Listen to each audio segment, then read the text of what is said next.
Es tiempo de tomar tu Biblia y la lección de la escuela sabática. Vamos a estudiar juntos con fe y esperanza. De nuevo les damos una cordial bienvenida, hermosa familia, a este su ministerio de fe y esperanza. Estamos contentos y muy felices de compartir con usted la lección número 10 de la lección de escuela sabática. Agradecemos a Dios por su misericordia, por sus bendiciones que derrama en nuestras vidas diariamente, y también porque Dios le cuida a usted y también le tiene con bien a usted y su familia. Gracias por ser parte de este hermoso ministerio de fe y esperanza. Vamos a entrar a la lección número 10, pero por supuesto, mi bella familia, antes de todo esto queremos agradecerles porque usted se comunica con nosotros a través de Facebook, a través de YouTube, a través de WhatsApp, a través de la página también. Gracias porque usted es parte nuestra en ese sentido. Y también le recordamos que usted puede enviarnos sus peticiones de oración. Con mucho gusto las atendemos y con mucho gusto las llevamos al trono de la gracia de Dios conforme vienen entrando. Si usted deja su comentario ahí en YouTube, igual lo tomamos y lo mandamos a nuestro departamento de oración. Tenemos genuinamente un departamento de oración donde estamos orando por usted constantemente, y agradecemos a la hermanita Silvia Cornejo, que es nuestra directora de este hermoso departamento de oración. Vamos adelante, hermosa familia. Ya dijimos la lección número 10. Esta lección lleva por nombre El fuego del infierno. Vamos a mirar ese mito tan sonado en el sentido tanto espiritual como físico de lo que es el fuego eterno, de lo que es el infierno, las llamas de fuego, el lago de fuego, el gusano que nunca se muere, el fuego que nunca se apaga, el tormento eterno también, como se le conoce en otras formas también. ¿Qué hay detrás de todo esto y el por qué el enemigo ha sembrado esta idea en el cristianismo en las personas? ¿Sabe? Podemos decir, bueno, por lo menos lleva a la gente a la iglesia, ¿no? ¿Sabe? Dios no forza a nadie que le siga ni que venga a la iglesia. Si esta idea se ha hecho para traer a la gente a la iglesia, no es para que la gente se salve. Escuche, no es para que la gente se salve. Diríamos más bien es para que la gente de cierta forma se pierda. ¿Por qué? Porque son atraídas con mentiras y son atraídas con miedo, con ese temor de miedo a el Creador. Que si no eres fiel, que si no vas a la iglesia, te va a pasar algo malo. Que si no vas a la iglesia, te vas a recibir castigos. Que si no vas a la iglesia y al último no te salvas, te vas a ir al infierno cuando te mueras. Y eso sí, en cuanto se muere la persona se va al infierno. Aunque sabe que es muy raro, pero extremadamente raro que una persona cuando se muere se va al infierno. Aunque la persona haya sido mala. Normalmente la persona se va o al cielo o al purgatorio normalmente, ¿no? El purgatorio supuestamente, ya lo miramos la semana pasada, que no existe, no hay tal cosa. Todo esto lo hace el ser humano con la intención de traer gente a la iglesia.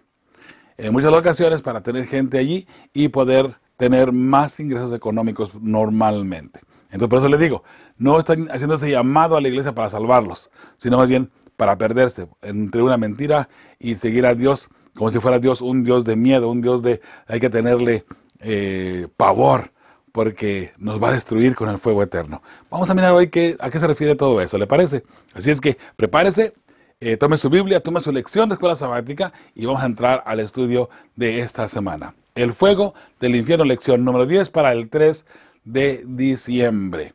Esta semana, si usted está mirando este video, Dios mediante, estamos ya en la última fase en Nicaragua. Estamos yendo, la penúltima fase, yendo ya casi estamos en la iglesia Emanuel, trayendo terminando esta campaña allí en Emanuel y preparándonos para irnos al centro de Trinidad, para tener la última semana que sería del 3 al 10 de diciembre en Nicaragua. Así es que le recuerdo, siga orando por nosotros, Dios mediante, todo está bien, está pregrabado todo esto obviamente. Esperamos en el Señor que todo esté yendo bien y que Dios esté tocando los corazones de las personas que están escuchando el mensaje de salvación, el mensaje de vida eterna, la verdad bíblica. Y no porque lo diga yo, sino porque son principios bíblicos, ¿ok? Bien, entonces entramos a la parte del texto para memorizar. 1 Tesalonicenses 5:21. El texto es bien cortito, este sí no lo podemos aprender, creo yo. Vamos a orar, ¿le parece? Y luego nos lo aprendemos. Oremos. Padre bendito, gracias te damos por el privilegio que nos das de estudiar Santa Palabra, Señor. Bendice nuestras vidas, nuestras familias, nuestros ministerios, nuestra iglesia, Señor, nuestros talentos también. Ayúdanos a hacer lo correcto ante ti. Ayúdanos, Padre bendito, a estar preparados para ese día que vengas en gloria y majestad. De nuevo, Señor, gracias por todas las personas hermosas que son parte de Fe y Esperanza, directa o indirectamente. De nuevo, bendice cada una de esas familias, Señor, y a cada una de esas personas que están aportando su tiempo, sus oraciones, su ayuda para el Ministerio de Fe y Esperanza, para poder alcanzar más personas de esta manera. Todo esto lo pedimos y agradecemos en el nombre de tu Hijo amado, Cristo Jesús. Amén. Ok, hermosa familia. 1 Tesalonicenses 5:21, examinadlo todo, retened lo bueno. Muy bien. ¿Sabe? Este texto puede ser una espada de doble filo. ¿Cómo examinarlo todo y retener lo bueno? Bueno, ¿sabe? Usted no puede ir a una sesión de un lugar donde se está adorando a Satanás y examinar todo y retener lo bueno. Aunque hayan algunas cosas buenas, podemos ponerlo de esa forma. Usted no puede decir que en todo el sentido de la palabra, usted va a examinar todo y solamente retener lo bueno. Si hay algo que está dañado, aunque de repente traiga un poquito de verdad, digamos, usted puede salvar la verdad, es cierto, pero en muchas de las ocasiones, si comenzamos a dialogar con la serpiente antigua, nos pasará lo que le pasó a Eva. Verdades a medias y mentiras completas hicieron que Eva cayera en el error, que Eva cayera en apostasía, en alejarse de Dios. Eva escuchó la voz, una voz que le dijo mitad verdad, mitad mentira. Y hoy por hoy estamos y seguimos pagando las consecuencias. Aunque Eva fue engañada y Adán no, pero de todas maneras por allí empezó todo para la raza humana. Por eso, examinarlo todo y retenerlo. Bueno, mis hermanos, eso se está refiriendo en el principio bíblico correcto. Examine todo. Hay temas, por ejemplo, solamente como un ejemplo. De repente hay textos bíblicos que algunas personas las utilizan, los tuercen y hacen una idea o una teoría o una teología totalmente diferente a lo que la Biblia quiere decir. Bueno, allí, analizando textos bíblicos, examine todo el texto, todo el panorama y saque lo mejor de allí. ¿Sí? Saque lo mejor de allí. Recuerde que para hacer un tema completo usted tiene que tomar todos los textos que hablen sobre el tema, desde Génesis hasta Apocalipsis, y entonces tiene un programa completo, un panorama que ahora usted puede analizar bien y tener la certeza que lo que la Biblia está diciendo está en lo correcto, sin necesidad de torcer los aspectos, los asuntos. Uno de ellos, vamos a mirar aquí sobre lo del rapto, sobre el purgatorio, donde la Biblia dice, habla del purgatorio. ¿Dónde se menciona todo esto? Bueno, vamos adelante, ¿le parece? El domingo, gusanos inmortales, es la pregunta. Dice, compara Marcos 9, 42 al 48 con Isaías 66, 24. Muy bien, Marcos 9, 42 en adelante. Dice, cualquiera que haga tropezar a uno de estos pequeñitos que creen en mí, mejor le fuera si se le atase una piedra de molino al cuello y se le arrojase en el mar. Si tu mano te fuere ocasión de caer, córtala. Mejor te es entrar en la vida manco que teniendo dos manos ir al infierno, al fuego que no puede ser apagado. Muy bien. Estamos mirando aquí que si alguien va a hacer caer a alguien o va a ser piedra de tropiezo, dice mejor le fuera que agarrara una piedra de molino, se la atase en el cuello y se echara al mar, ¿no? ¿Por qué? Porque hay un castigo terrible para esa persona. 44. Donde el gusano de ellos no muere y el fuego no se apaga. ¿Dónde? En el infierno. Es el lago de fuego que vamos a mirar más adelante en Apocalipsis. Lago de fuego donde el fuego nunca se apaga. El gusano no muere. 45. Y si tu pie te fuere ocasión de caer, córtalo. Mejor te es entrar en la vida eterna cojo que teniendo dos pies ser echado en el infierno al fuego que no puede ser apagado. Interesante, pareciera aquí como que, bueno, en el infierno el fuego no se apaga, así es que la persona va a estar ardiendo por toda la eternidad. 46, donde el gusano de ellos no muere y el fuego nunca se apaga. 47, y si tu ojo te fuere ocasión de caer, sácalo. Mejor te es entrar en el reino de Dios con un ojo, que teniendo dos ojos ser echado al infierno. Otra vez vuelvo a repetir, donde el gusano de ellos no muere y el fuego nunca se apaga. Qué interesante que Jesús en cada uno de esos tres puntos que estaba mencionando, habla sobre el gusano que no muere y el fuego que no se apaga. Isaías 66, 24 dice, y saldrán y verán los cadáveres de los hombres que se rebelaron contra mí, porque su gusano nunca morirá, ni su fuego se apagará, y serán abominables a todo hombre. Varios puntos aquí, varias teorías que han surgido que necesitamos aclarar. De hecho, dice aquí la pregunta, ¿cómo entiende la expresión el gusano de ellos no muere? Vamos a mirarlo. También, y eso, igual Marcos 9:48 dice, donde el gusano de ellos no muere y el fuego nunca se apaga. Muy bien, el gusano no muere mientras hay materia para sobrevivir y no muere hasta consumir totalmente el cuerpo en descomposición. Usted puede analizar y puede ver los gusanos. Cuando una persona se muere, cuando hay carne que se echa a perder, comienzan a salir los gusanos, ¿no? En inglés llaman maggots. Comienzan a salir estos gusanos y se comen a la carne que está en descomposición. De la misma carne sale el gusano y de la misma carne se come a sí misma, por así decirlo, ¿no? Eso es algo que está sucediendo. Ahora, hermanos, analice usted el punto y ahora hablemos sobre lo que es el gusano que no muere, el fuego que no se apaga. En Jerusalén había un lugar, si usted le ha tocado estar por allá en Jerusalén, está la ciudad, Jerusalén, arriba, como en una mesa, por así decirlo, como un tipo de loma o montaña, como le quiera poner, ¿no? Pero grande y plana, obviamente. Está un bajío grande donde por ese bajío, como que pasaba un río o algo así, ¿no?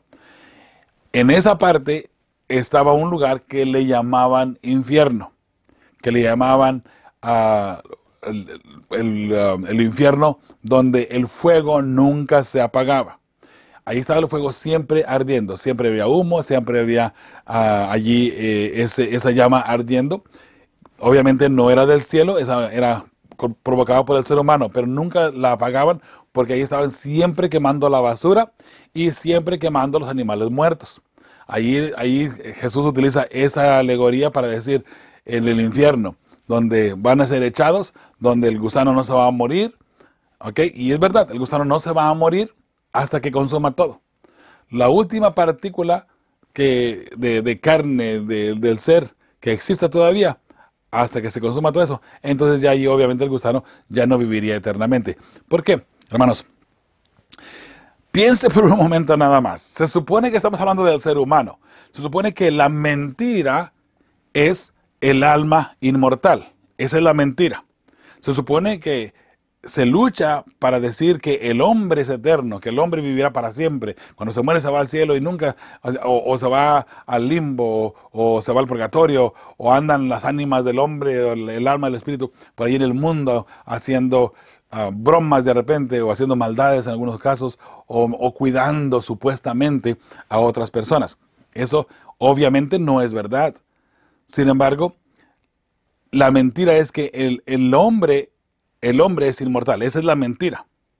Pero ahora, aparte del hombre, tenemos gusanos inmortales, gusanos que nunca mueren. Digo, ¿qué especial tienen los gusanos para que nunca mueran? ¿Qué hicieron ellos para estar sufriendo, si le quiere llamar? ¿Sí me entiendes? O sea, como que no tiene sentido ahora tener animales, o gusanos, mejor dicho, que no mueren, que son eternos. No tiene sentido, porque la eternidad, la salvación, el cielo, todo esto se ha preparado simple y sencillamente para las personas que son fieles a Jesús, las personas que están bien con Dios. Esa es precisamente la parte donde usted y yo necesitamos analizar y necesitamos ver que entre todo eso, bella familia, estamos nosotros viviendo. El hombre, en un momento dado, el hombre nunca tendrá inmortalidad, pero tendrá la oportunidad de vivir eternamente, conectado a Dios. El hecho de que podamos vivir la eternidad con Dios es que vamos a estar allí cerca de Dios, viviendo en su gloria, porque al final de cuentas, ahorita vamos a explicar esa parte, nos vestiremos de esas ropas blancas, que es precisamente la gloria de Dios. ¿Y qué es la gloria de Dios? Una luz admirable. ¿Y qué es la luz admirable? ¿Qué es esa luz preciosísima? Igual, es el fuego eterno. Fíjese nada más, qué interesante. Al final de la página, allí en el domingo dice, a fin de cuentas nos salvamos o nos perdemos completamente. No hay término medio. O nos salvamos completamente o nos perdemos completamente. Una de dos. Podemos tener vida eterna o sufrimientos, o sufriremos la destrucción eterna. ¿Qué decisiones tienes que tomar hoy en tu vida? Esta realidad, la vida eterna o la destrucción eterna, ¿cómo debería repercutir en esas decisiones? Muy bien, hermanos, solo hay dos caminos. El que nos lleva al cielo, que es Cristo, o el camino que nos lleva a la muerte eterna, que es por obra del diablo, por Satanás. Y ahí podemos analizar y ver qué camino nos toca hoy decidir tomar. Recuerde, usted decide dónde va. ¿Va al cielo o va al infierno? Es una decisión muy, muy personal. Lunes, el fuego del infierno. Ahora entramos aquí a algo bueno. Dice, lee Malaquías 4:1 y Judas 7. Muy bien. Malaquías 4 dice, porque aquí viene el día ardiente como un horno, y todos los soberbios y todos los que hacen maldad serán estopa. Aquel día que vendrá los abrazará, ha dicho Jehová de los ejércitos, y no les dejará ni raíz ni rama. ¿Hay alguna duda de la destrucción completa del impío? No dejará ese fuego consumidor, ese fuego eterno, ni raíz ni rama. Judas 1:7. Como Sodoma y Gomorra y las ciudades vecinas, las cuales de la misma manera que aquellos habiendo fornicado e ido en pos de vicios contra naturaleza, fueron puestas, por ejemplo, sufriendo el castigo del fuego eterno. Y obviamente lo que se dice siempre, ¿no? Usted no ve a Sodoma y Gomorra hoy ardiendo, ¿verdad que no? Aunque fueron consumidas por el fuego eterno. Bueno, eso lo sabemos, bella familia. Eso lo sabemos. ¿Y saben qué es lo que pasa? A ver si lo entendemos de otra manera. Bueno, vamos a seguir leyendo porque aquí hay otras citas más todavía que nos van a decir. Y entonces ahorita explicamos esa parte del fuego eterno. Dice Mateo 18:8. Por tanto, si tu mano o tu pie te es ocasión de caer, córtalo y échalo de ti. Mejor te es entrar en la vida eterna, que ya leímos anteriormente, ¿no? Cojo o manco, que teniendo dos manos o dos pies, se ha echado en el fuego eterno. Pregunta que se hace aquí automáticamente. Entonces, imagínense, si por los ojos vamos a pecar, ¿okay? Por la vista, entonces hay que sacarnos los ojos, hay que sacarnos un ojo, que dice un ojo, o una mano, o un pie. Que es mejor entrar allá manco, sin una mano, que tener las dos y irnos al infierno, o entrar con un ojo, o tener dos y irnos al infierno. Es mejor entrar allá con uno solo, ¿no? O con un pie, que tener los pies y irnos al infierno. Hermanos, obviamente el texto no está hablando así, y por favor, no se le vaya a ocurrir nunca cortarse una mano porque de repente pensó robar algo o porque se robó algo.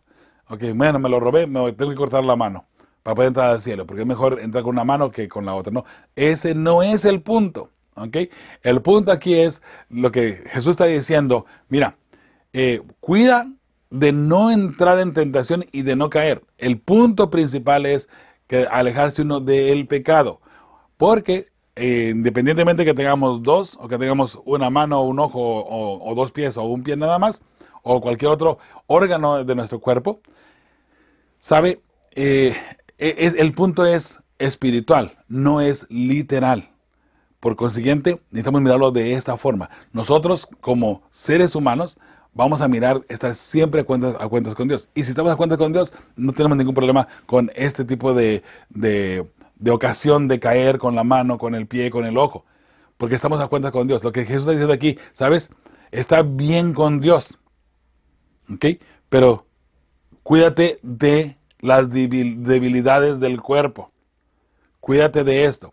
La carne es débil, dice otro texto por allí. Bueno, entonces, tomando eso en consideración, ten cuidado nada más de no caer de esa forma, ¿sí? Sigue diciendo ahora, igual Marcos 9:43, lo mismo, ¿te acuerdas? Tu mano fue de caer, córtala, y etcétera, etcétera, ¿no?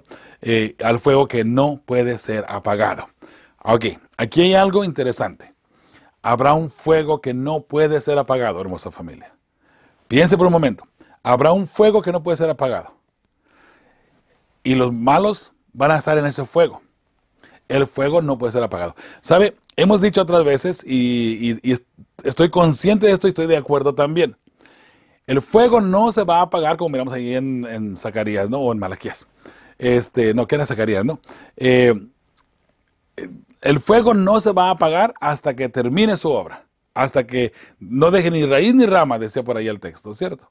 Entonces, al terminar todo eso, ya terminó. Ya no hay forma de que el fuego pueda seguir. Porque el fuego se alimenta de lo que está consumiendo, ¿no? Bueno, una vez que termine de consumir lo que está consumiendo, se apaga automáticamente, ¿cierto? ¿Sabe? Y está bien hasta ese lado, hasta esa forma. Pero ¿sabe? ¿Por qué no pensamos en otro tipo de fuego que es el fuego eterno? El fuego eterno. ¿Y cómo afecta eso a las personas? Bueno, ¿sabe? En el tiempo del fin, lo que conocemos como el lago de fuego, ¿no, acaso no puede ser la gloria de Dios? El fuego puede ser la gloria de Dios. ¿Y cuál es el problema con el pecado o con el impío, con el pecador? El problema con el pecador, hermanos, y la razón por la cual Dios echó a Adán y a Eva del huerto del Edén era porque ellos no podían estar cerca de Dios siendo pecadores. Por eso Jesús le dijo a María Magdalena, no me toques, aún no he subido a mi Padre, porque él no podía subir con una mancha de pecado al Padre. El pecado no puede estar cerca del Padre.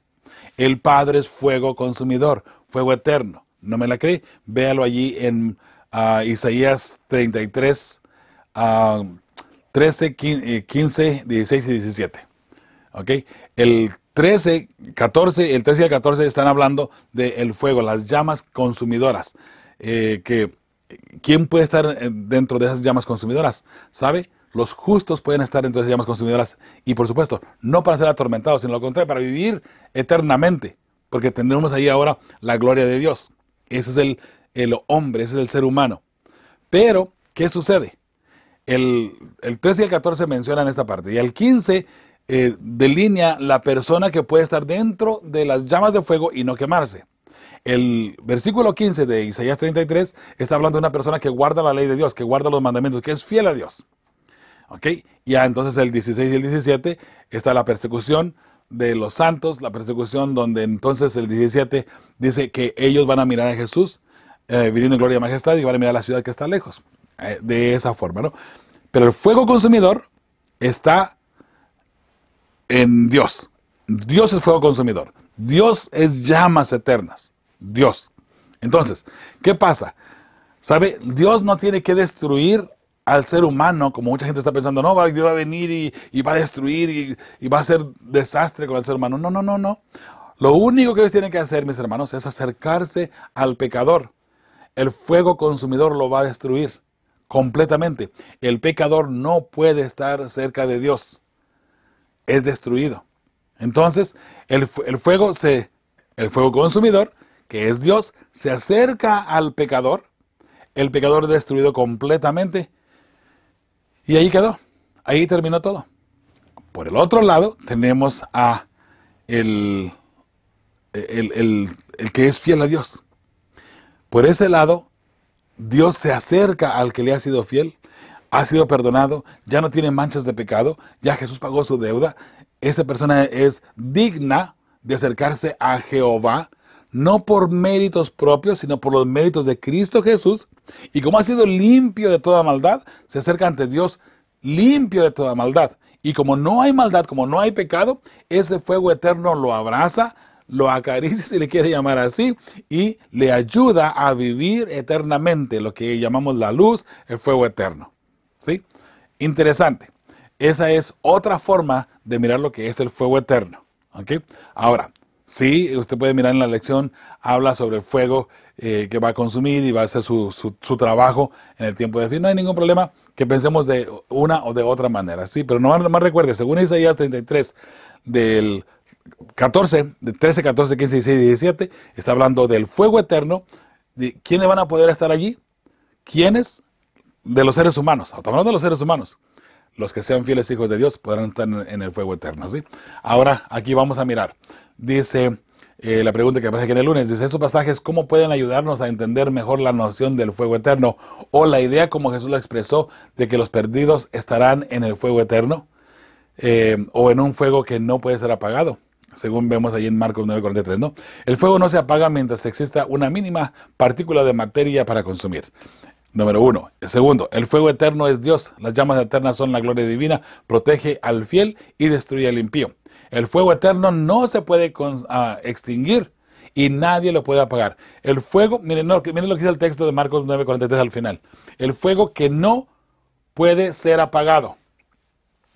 El fuego no puede ser apagado. ¿Quién puede destruir a Dios? Absolutamente nadie, obviamente. Él es el creador. En él reina todo, ¿no? Un fuego que no puede ser apagado, un fuego eterno, un fuego que no puede ser apagado, no hay ningún problema. Es el fuego de Dios. Y vuelvo a repetir, Isaías 33:14, ahí usted lo puede encontrar bien delineado y bien detalladamente, ¿ok? Ahora, vamos al pie de la página y el lunes. Dice, si bien el infierno de fuego es nefasto, la verdad sobre el infierno, ¿qué nos revela sobre el amor de Dios? Especialmente en contraste con la idea del tormento eterno. Bueno, hermosa familia, en la misma destrucción de los impíos vemos el amor de Dios, pues elimina el sufrimiento. El pecado es sufrimiento, el pecado es muerte, el pecado es dolor, el pecado es enfermedad, el pecado es todo eso que estamos viviendo hoy, por cierto. Eso es el pecado. Si Dios permitiera al ser humano vivir eternamente en pecado, bella familia, ¿sabe? Hubiese dejado a Adán y a Eva estar dentro del huerto del Edén, sin tener que sacarlos, por cierto. Al fin y al cabo, que sufran, ¿no? Eso sería lo que hubiese pasado si el hombre, el ser humano, tuviese que vivir eternamente en sufrimiento. Hubiera tenido acceso a seguir comiendo del árbol de la vida, para vivir eternamente, pero ahora en pecado. Por eso Dios los sacó del huerto, específicamente, para que no estén viviendo eternamente en pecado. Y ahora nosotros venimos y cambiamos, le damos vuelta a la moneda. No, es que el hombre va a vivir eternamente en dolor, en sufrimiento. No, mis hermanos, es una mentira de Satanás, es una mentira solamente para asustar a las personas y traer a la gente a la iglesia por miedo solamente. ¿Okay? De ninguna manera eso puede ser verdad. Ahora vamos a la parte del martes, los santos en el purgatorio. Entramos a una parte interesante aquí. Dice la Eclesiastés 9:10, Ezequiel 18:20 al 22 y Hebreos 9:27.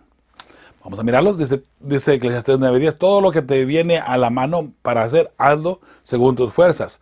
Porque en el Seol, o sea, en el sepulcro, en la muerte, ¿a dónde vas? No hay obra, ni trabajo, ni ciencia, ni sabiduría.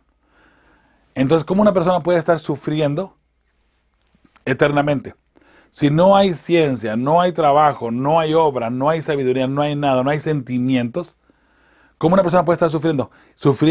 Imagínense que la Biblia dice que no va a haber nada de eso.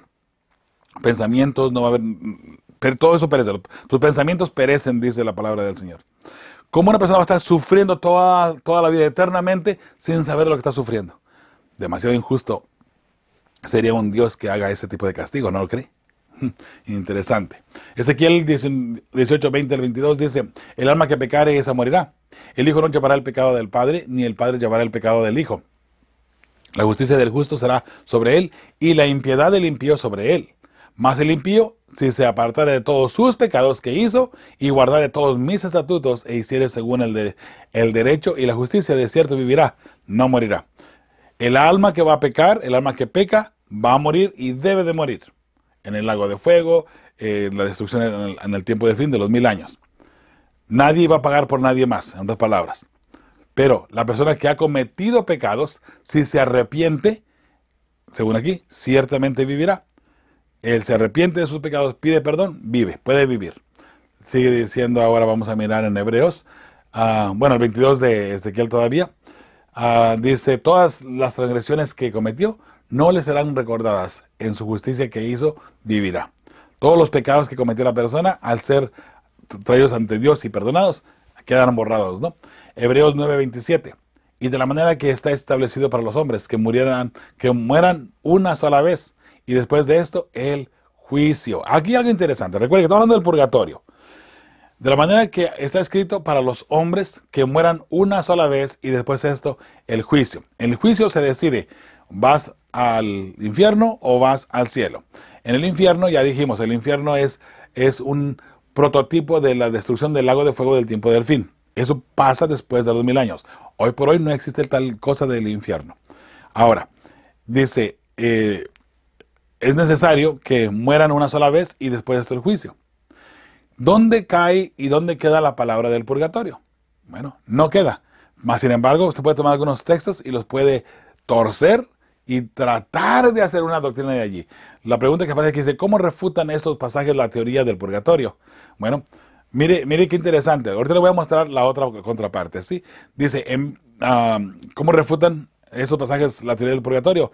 En vida, por nuestras ocasiones y decisiones somos salvos o nos perdemos. No hay más oportunidades después de morir. Una persona que muere, ya se terminó. Pero, ¿sabe?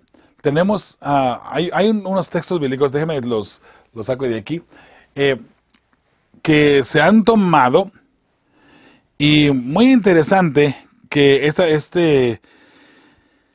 esta forma de pensar está tomando mucho auge el punto del purgatorio, la idea del purgatorio, ¿sabe? No es algo nuevo, esto viene desde muchísimo tiempo atrás, donde las personas han pensado y han tratado, vamos a ponerle de esa forma, han tratado de decir que una persona cuando muere, si fue más o menos buena, se va al purgatorio. Como no fue totalmente buena, se va al purgatorio, donde tiene que pagar, tiene que purgar sus culpas, sus pecados. Y sabe, utilizan 1 de Juan 5, 16 y 17. Así es como comienza la teoría para el purgatorio. Totalmente fuera de contexto, por cierto. Mire, si alguno viere a su hermano cometer pecado que no sea de muerte, pedirá y Dios le dará vida. ¿Ok? Ahora, esto es en vida, se supone, ¿no? Si alguno ve a su hermano cometer un pecado que no es de muerte, le pedirá a Dios, o sea, orará por él. Oraremos por él. Señor, sálvalo, Señor, cuídale, Señor, protégele, Señor, libro de tentación, lo que sea, ¿no? Dice, pedirá y Dios le dará vida. Esto es para los que cometen pecado que no sea de muerte. Hay pecado de muerte por el cual yo no digo que se pida. ¿Ok? Toda justicia es pecado, pecado, toda injusticia, perdón, es pecado, pero hay pecado de muerte. Y dice el apóstol Juan, el pecado de muerte yo no digo que se pida por eso. Bueno, ¿de qué está hablando aquí? Mire, si lo sacamos fuera de contexto este texto, pareciera como que, entonces hay todos tipos de pecado. Un pecado por el cual vamos a morir, a menos que pidamos perdón, y el otro que no importa. Ese ahí se queda. Ahora, todo esto en vida. Bueno, entonces se va a otro texto, la persona para tratar de anclar un poco mejor la teoría del purgatorio. Pero este texto que está hablando aquí del pecado que es de muerte y el que no es de muerte, mis hermanos, simple y sencillamente estamos hablando de los pecados que son confesados, que son perdonados. Si la persona anda mal, no importa el tipo de pecado, ¿acaso es más delito ante Dios robarse $5 que robarse $100? El robo es robo. Es una de las cosas que necesitamos entender. No hay tamaños, ni colores, ni sabores de pecados. El pecado es pecado. Y el pecado, hermosa familia, el pecado nos aparta de Dios. El pecado nos separa de Dios. El pecado es separación de Dios. Entonces, al separarnos de Dios, mire qué interesante. Al separarnos de Dios, ¿qué tenemos? Muerte. Porque Dios es la vida. Estar cerca de Dios es tener vida. El pecado nos separa de Dios. El pecado nos separa de la vida que es Dios. Entonces, si hay un pecado de muerte, es aquella persona que sigue pecando deliberadamente y que no le importa y que no le interesa pedir perdón. Entonces el apóstol Juan dice, por ese pues ya ni pidas. O sea, porque por más que pidamos, si la persona no quiere arrepentirse o no le interesa arrepentirse, ¿qué podemos hacer? Absolutamente nada. Así sean nuestros seres amados de pronto, mis hermanos. Si la persona no quiere recapacitar y no quiere saber nada de Dios, de cierta forma uno puede seguir orando, ¿no? Pero dice el apóstol, yo no digo que pidan. Puede seguir orando, pero creo yo que de nada va a servir si la persona no quiere seguir a Dios, ¿cierto? Ahora, sobre todo esto, aquí solamente se establece el punto, hermosa familia, de la persona que está buscando a Dios, que está buscando a servir a Dios y buscando a Dios para perdón de pecado, pero ahora uno de muerte, uno que no es de muerte. Entonces el que no es de muerte, ¿en qué momento se puede pedir por esta persona? ¿Solamente en vida o también después de la muerte? Bueno, si hay inmortalidad del alma, sin duda alguna que sí. Si se va al purgatorio, sin duda alguna que sí, ¿no? Pero miren lo que ponen ahora hay una Biblia, bueno, en Mateo 12:32 dice: a cualquiera que dijere alguna palabra contra el Hijo del Hombre, le será perdonado. Pero al que hable contra el Espíritu Santo, no le será perdonado. Ni en este siglo, ni en el venidero. Ni en este siglo, ni en el venidero. O sea, ni en este tiempo, ni en el tiempo más adelante. Pero la Biblia Católica pone, miren lo que dice la Biblia Católica. Dice, pero el que hable contra el Espíritu Santo, no se lo perdonará, ni en este mundo, ni en el mundo presente, ni en el venidero. Ya tiene una distinción de mundos. ¿Se da cuenta?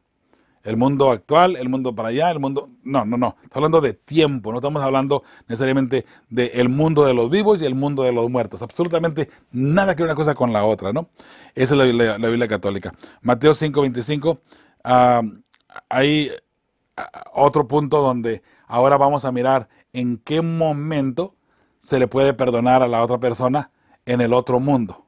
¿En qué momento? ¿Y por qué? Dice Mateo 5:25-26, concíliate con tu adversario pronto, entre tanto que estás con él en el camino, para que no acontezca que el adversario te entregue al juez y el juez te entregue al alguacil y seas echado en la cárcel o en prisión. De cierto te digo que no saldrás de allí hasta que pagues el último cuadrante o lo último que tengas que pagar, ¿no? Hasta que pagues la deuda completamente. Hermanos, de allí se va a otro texto, o podemos ir a otro texto donde dice que los demonios están, ¿dónde? Encarcelados, están en la cárcel. ¿Se da cuenta cómo de pronto se va llevando una línea? Primero, un pecado que se puede perdonar y otro que no se puede perdonar. Uno que es muy grande, no se puede perdonar. Y el otro que sí se puede perdonar, o mejor dicho, que es de muerte, ¿no? Que es de muerte. El otro no es de muerte. Como es un pecadito pequeñito, ese no es de muerte. Ese que pase, no importa. Oh, no, espérate. Ese pequeño pecadito que no es de muerte, en el purgatorio, ahí lo limpias, ahí lo libras. Es algo parecido a que no importa lo que tú hagas, al fin y al cabo, al final de cuentas vas a estar libre, ¿no? Del pecado. ¿Qué cosa tan terrible, ¿no? Entonces de allí nos vamos ahora a la otra parte donde el que hable contra Jesús se le puede perdonar. El que hable contra el Espíritu Santo no se le puede perdonar.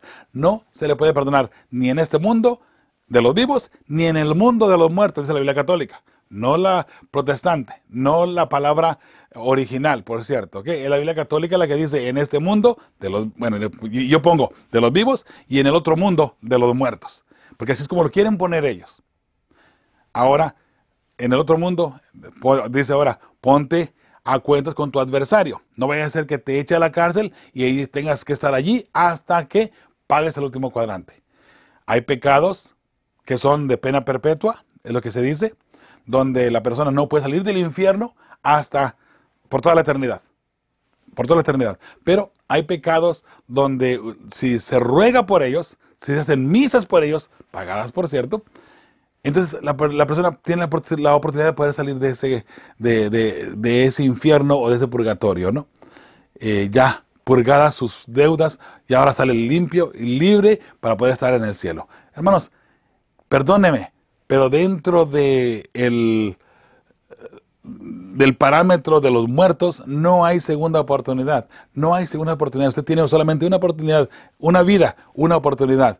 En esa vida, en esa oportunidad, usted decide o acepta a Jesús como su Salvador y eterno Consolador, o en este caso acepta el camino del diablo, el camino de la perdición. ¿Vamos al cielo o vamos al infierno? Esta es nuestra decisión hoy por hoy. Pero de pronto, hermosa familia, quise traer esos textos a colación solamente por lo que está pasando alrededor del mundo y cómo esos textos, fuera de contextos completamente, están haciendo del purgatorio una doctrina que no existe y no es válida tampoco. Repito otra vez, el pecado que es de muerte es aquel pecado que no se confiesa. No hay pecados grandes ni pequeños, hermanos. hay pecados solamente y solamente pecados. Y el pecado, ya dijimos, el pecado nos separa de la vida. El pecado nos separa de Dios. El que comete pecado y no pide perdón, se mantiene lejos de Dios en la muerte. Y ahí es donde viene la destrucción, donde viene el fuego eterno, el gusano que no se muere, hasta que elimina todo por cierto, ¿no? Interesante, ¿cierto? Bien, a la parte del martes, ahí en el pie de la página, dice, los errores como el purgatorio o el tormento eterno, que nos enseñan sobre la importancia de la doctrina, en este caso, porque es importante lo que creemos y no solo en quién creemos. Muy bien, el purgatorio y el tormento eterno no tienen ninguna base bíblica. ¿Sabe? El tormento eterno, hermosa familia, imagínense, porque esas personas del tormento eterno nunca llegarían al cielo. Sería todo aquí en la tierra. Y da la casualidad que la palabra del Señor dice, y creo que todo el mundo sabe esto y todo el mundo lo conoce, tiene conocimiento de esto, que después de los 1000 años baja la santa ciudad de Jerusalén del cielo hacia la tierra, así lo dice la Biblia, y aquí se establece en la tierra. Después de que se purifica la tierra, saldremos de la ciudad a edificar todavía aquí en la tierra. Entonces, hay un problema fuerte cuando va a haber gente quemándose aquí alrededor, imagínense, aquí en la tierra. Porque todo eso va a ser aquí en la tierra, no va a ser un lugar en otro mundo, en un lugar oscuro, por ahí que saben dónde. No. Todo eso va a ser, el lago del fuego eterno va a ser aquí en la tierra. Destrucción aquí en la tierra. Aquí van a ser destruidos Satanás y los impíos. Entonces, imagínense que después de que se planta aquí la santa ciudad en Jerusalén, aquí en la tierra, salgamos y la mamá a ver a su hijo allí quemándose eternamente. O solamente el simple hecho de pensar y saber que su hijo está al otro lado del muro, quemándose, gritando y llorando y sufriendo eternamente. ¿Qué paz va a tener esa madre, aunque esté en el cielo? Oh, pero es que la paz que Dios va a dar. No, momento. Nuestros seres tendremos sentimientos, nuestros sentimientos no van a ser alterados ni nulos tampoco, bella familia. Nuestros sentimientos, nuestro carácter, nuestra forma de ser, todo va a seguir todavía adelante. Entonces, ¿cómo vamos a mirar a nuestros seres amados que no llegaron al cielo ser atormentados día y noche en el infierno? Vamos a ponerle así. No tiene sentido, ¿no? Por eso un Dios de amor, hermosa familia, no permitiría jamás algo semejante. Jamás de los jamases, ¿sí? Entonces, tomando eso en consideración, no cabe la idea ni para Dios ni para el ser humano que genuinamente estudia la verdad eterna. No cabe en ninguna parte el purgatorio, ni mucho menos el fuego eterno, ¿no? Entonces la segunda pregunta, ¿por qué es importante lo que creemos y no solo en quién creemos? Los principios bíblicos y fundamentos del Evangelio, conocidos como la verdad, dados por Cristo, y en Él creemos. ¿En qué creemos? En los fundamentos bíblicos, la verdad bíblica. La verdad, hermanos, cada quien puede inventarse lo que quiera, con textos como quieran, y los pueden armar y desarmar y acomodar como los quieran acomodar. Cada quien lo puede hacer. Eso no quiere decir que esa sea una verdad bíblica o una verdad que tengamos que vivir. Solamente hay una verdad. La verdad es Cristo Jesús. Él nos dejó plasmada su verdad en la Santa Palabra. Cuando alteramos la palabra de Dios o cuando la modificamos para nuestro propio criterio o para nuestra propia conveniencia, hermanos, al final de cuentas es para nuestra propia perdición. Mucho cuidado de pronto con todo eso, ¿sí? El miércoles, un paraíso con almas incorpóreas. Muy bien. Dice, lee Hechos 2, 29, 34 y 35 y 1 Corintios 15, 16 al 18. Vamos a leer aquí Hechos 29, dice 2:29. Varones hermanos, no se os puede decir libremente del patriarca David que murió y fue sepultado, y su sepulcro está con nosotros hasta el día de hoy. Fíjese qué interesante. Y luego el 34 de Hechos 2 y 35 dice, porque David no subió a los cielos, pero él mismo dice, dijo el Señor a mi Señor, siéntate a mi diestra, hasta que ponga a tus enemigos por estrado de tus pies. Interesante. Hechos, capítulo 2 está diciendo claramente, David no subió a los cielos. Su sepulcro aún sigue con nosotros. O sea, David no está en el cielo. Es lo que está diciendo aquí Lucas en el libro de los Hechos. Entonces, 1 Corintios 15 y 16, porque si los muertos no resucitan, tampoco Cristo resucitó. Y si Cristo no resucitó, vuestra fe es vana, aún estáis en vuestros pecados. Entonces también los que durmieron en Cristo perecieron. La pregunta que aparece aquí, ¿cómo arrojan luz estos pasajes sobre el estado de los muertos y los que esperan la resurrección? Creo que aquí solamente está retocando de nuevo, mis hermanos, y me gusta esto, aunque está muy repetitivo, me gusta el hecho de que el escritor de la lección está recalcando bastante lo que es el estado de los muertos y la situación que se está viviendo como una persona muerta. ¿Dónde está? ¿Dónde se encuentra? ¿Qué hay detrás de todo esto? ¿Y por qué? ¿Por qué digo esto? Porque el estado de los muertos va a ser uno de los puntos cruciales en el tiempo del fin, donde habrá muchos engaños de parte de Satanás. Por eso es que allí entra la parte de las personas que tienen inmortalidad del alma. Las personas que entran a creer diferentes aspectos de la muerte, que si el purgatorio, que si el fuego eterno, que los gusanos que no se apagan. Fuera de contexto, pareciera como que eso está terrible. Pero sin embargo, hermosa familia, vemos aquí claramente que el escritor de la lección está recalcando, ¿cuál es el estado de los muertos? Bueno, en Jesús tenemos la victoria. En Jesús resucitó para que tú puedas resucitar en un momento dado. ¿Y cuándo va a resucitar? Ya lo miramos, ¿se acuerda la semana pasada con el ladrón en la cruz? ¿Cuándo va a resucitar? El mismo ladrón en la cruz sabía y estaba esperando a que Jesús, cuando viniera en su reino, parece que este ladrón había estudiado la Biblia, ¿sabe? Había estudiado las Escrituras. Dijo, Señor, cuando vengas en tu reino, ¿cuándo? En el día postrero. Cuando Jesús vino a María y a Marta, ya que se había muerto el hermano de ellas, Lázaro, amigo de Jesús, Jesús le dijo, no te preocupes, él va a resucitar. Y le dijeron, sí, Señor, sabemos que va a resucitar en el día postrero. ¿Cuándo? Cuando Jesús venga de nuevo. Quiere decir que Lázaro no se fue al cielo y no estuvo allá. Imagínense que Lázaro esté en el cielo gozando, bien a gusto y bien tranquilo. Ya la libré, ya la logré. Y luego de repente, Lázaro, sal para afuera. Pero, Señor Jesús, acá estoy bien en el cielo, hombre. ¿Para qué tengo que regresar de nuevo a la tierra, allá donde se sufre? No tiene sentido, ¿se da cuenta? No tiene mucho sentido. Pero, ¿por qué Satanás quiere que entendamos o que comprendamos y que aceptemos, vamos a ponerle de esa forma, una muerte a medias? Una muerte a medias porque el espíritu sigue vivo. Obviamente Satanás quiere borrar de nuestra mente, de nuestra vista, el mensaje completo de parte de Dios.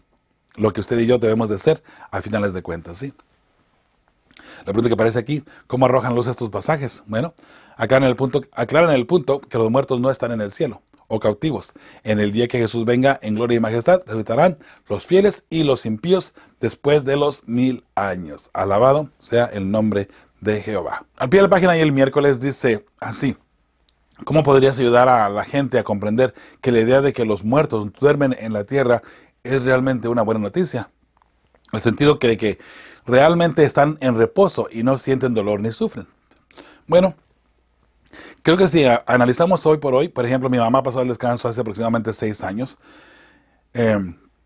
A mí me da aliento y me llena de satisfacción saber de que ella por lo pronto está descansando, no está sufriendo. Mi madre, ya un poquito avanzada en edad, tenía varios problemas de salud. Estaba sufriendo muchos dolores en su cuerpo. Entonces, ahora yo sé que cuando ella pasó al descanso, yo sé que ella ya no tiene que estar sufriendo, ¿no? Y eso, ¿sabe? Lo hemos mirado con algunas personas, ¿no? Que su familiar pasa al descanso. Sí, pasó al descanso, pero estaba sufriendo mucho. Entonces, de cierta forma llega a ser una bendición. Y bueno, y Pablo lo dice, ¿no? Para mí el vivir es Cristo. Yo vivo en Cristo Jesús. Y el morir es ganancia. Morir en ganancia, ¿por qué?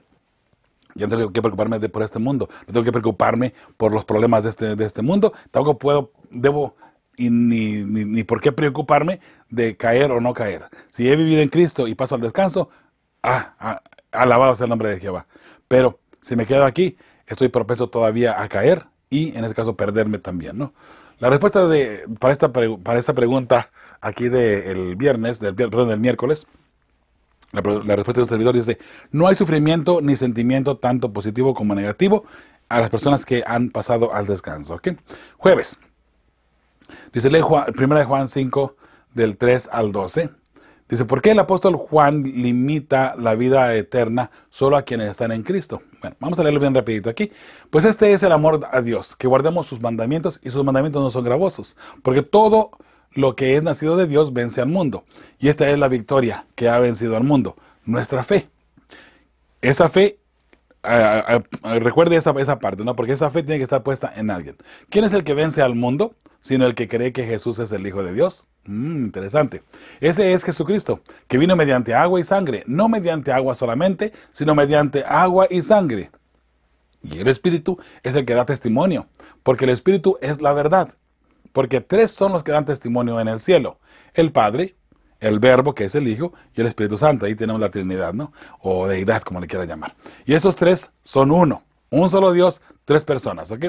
Y tres son los que dan testimonio en la tierra: el Espíritu, el agua y la sangre. Y estos tres concuerdan.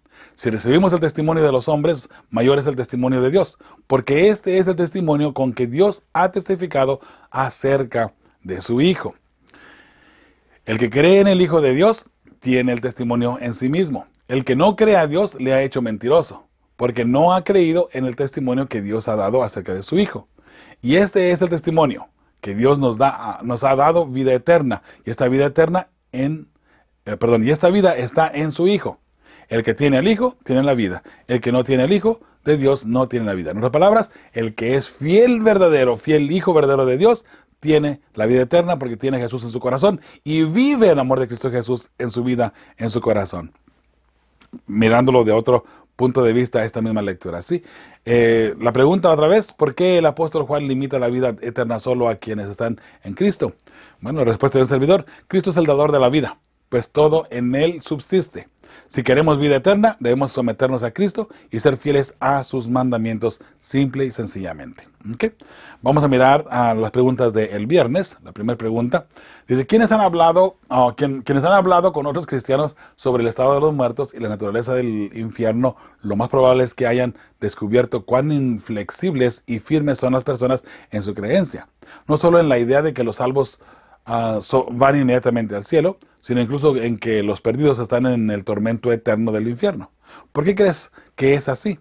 Una cosa es que quieran creer que sus seres queridos fallecidos, están en el Señor, y esto es entendible hasta cierto punto, aunque como hemos visto, todavía queda el tema de cuán angustiante sería para ellos contemplar el desastre de acá abajo. Una persona está en el cielo viviendo tranquilamente, y supuestamente la persona que está en el cielo puede ver hacia el cielo. Imagínense que mi mamá esté mirando lo que yo estoy pasando, lo que estoy sufriendo. No estaría feliz ella en el cielo, ¿cierto? Sigue siendo la pregunta del número 1. Dice, pero ¿por qué existe un apego tan fuerte a la horripilante idea de que los perdidos son atormentados eternamente en el infierno? ¿Qué nos enseña este hecho acerca de cuán poderosa puede ser la tradición? Analicen en clase, dice al último allí. Hermanos, esto es una respuesta muy personal. Líderes religiosos han infundido miedo y gran temor a ir al infierno. Por tanto, las personas deben asistir a la iglesia y deberían pagar indulgencias, en muchos casos, ¿no? Y misas para salvar a sus amados que murieron y están en el purgatorio. Total y grave error, por cierto, ¿no? Eso es desafortunadamente lo que está pasando. Pero sabemos que en Jesús tenemos la victoria y tenemos la paz eterna que Él nos puede otorgar. Pregunta número 2. La mayoría de las confesiones cristianas proclaman la teoría no bíblica de la inmortalidad natural del alma. Con todas sus teorías correlacionadas, ¿qué más deberíamos hacer como iglesia, además de lo que ya estamos haciendo, para proclamar al mundo la visión bíblica de la muerte y el más allá? Bueno, mis hermanos, debemos estudiar con aquellos que sinceramente buscan la verdad, pues la inmortalidad del alma es un engaño muy grande del diablo. Desafortunadamente se ha metido muy fuerte y se ha arraigado muy fuerte dentro del cristianismo la inmortalidad del alma, hermosa familia. Y ya como les expliqué ahí un poquito los textos que utilizan para la inmortalidad del alma, para el purgatorio, etcétera, etcétera, ¿no? Pregunta número 3. Dice: aunque el poema de Dante, la Divina Comedia, era mera ficción, ejerció una gran influencia para ayudar a consolidar enseñanzas falsas en la mente de la gente sobre lo que sucede al alma después de la muerte. ¿Qué lecciones podemos aprender de la facilidad con que la teoría cristiana puede verse influenciada por enseñanzas externas? ¿Qué otras ideas no cristianas influyen en el pensamiento cristiano, incluso en la actualidad? ¿Y cómo podemos protegernos de ellas? Bueno, aquí tenemos la primera. Hermano, yo pienso que Hollywood, el Internet, música y mucho más influye fuertemente en el ser humano. Y nos desvían de pronto la televisión, las películas, la música. Todo esto, hay mucho mensaje de la nueva era, de la inmortalidad del alma, del espiritismo, satanismo.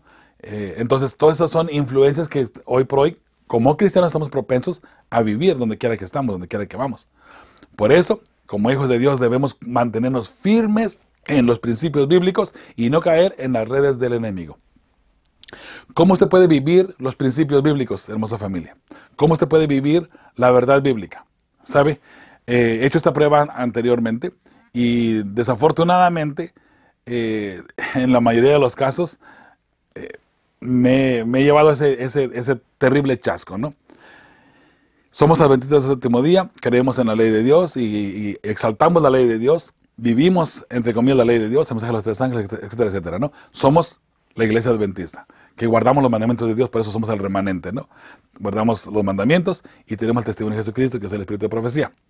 Y también, como hijos de Dios, somos fieles. Ahora, en público, ante la gente, yo pregunto esto: ¿cuál es el tercer mandamiento? Así nada más de buenas primeras.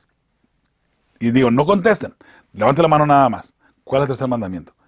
Y pues, ¿sabe qué? Para mi sorpresa, hay muy a las de cuantas se levanta uno, y ya después de pensar y pensar y pensar, ¿no? Otros toman, comienzan a ver en la Biblia, a ver cuál es el tercer mandamiento. ¿Sabe cuál es el problema con eso? No conocemos el tercer mandamiento en muchos de los casos, ¿no? Que es no jurar el nombre de Dios en vano. Hermanos, ¿cómo podemos enseñar a alguien algo que no sabemos? Y me refiero a lo que acabamos de leer aquí, los fundamentos. Como hijos de Dios debemos mantenernos firmes en los principios bíblicos y no caer en las redes del enemigo, esos fundamentos de la verdad. Pero ¿cómo vamos a mantenernos firmes allí en los principios bíblicos si no estudiamos la Biblia? Ese es el punto, hermosa familia. Necesitamos estudiar diariamente. Necesitamos encontrarnos con Jesús diariamente para poder, usted y yo, para poder tener fuente, información, para que cuando venga el enemigo a tratar de meter una idea extraña y rara en nuestra vida, en nuestra mente, en nuestra familia, o en nuestra iglesia, en el ministerio, decir, momento, aquí tú no entras. Aquí tú no entras. Bella familia. Solamente con el conocimiento. El conocimiento, la sabiduría la da Dios. Yo te invito para que sigamos estudiando, para que sigamos mirando la palabra de Dios clara como Él nos la ha dejado. Estudia y recuerda, como decía ahí en Isaías, un poquito aquí, un poquito allá, pero junta todo para tener un programa completo y no sacar cosas fuera de contexto para nuestro beneficio nada más en muchos de los casos, ¿ok? Que Dios te bendiga, que Dios te guarde hoy y siempre. Recuerda, seguimos orando por ti aún todavía y por supuesto seguimos preparando a las familias que formarán parte del pueblo que verá a Dios. Hasta la próxima semana, si Dios nos lo permite. Fe y esperanza.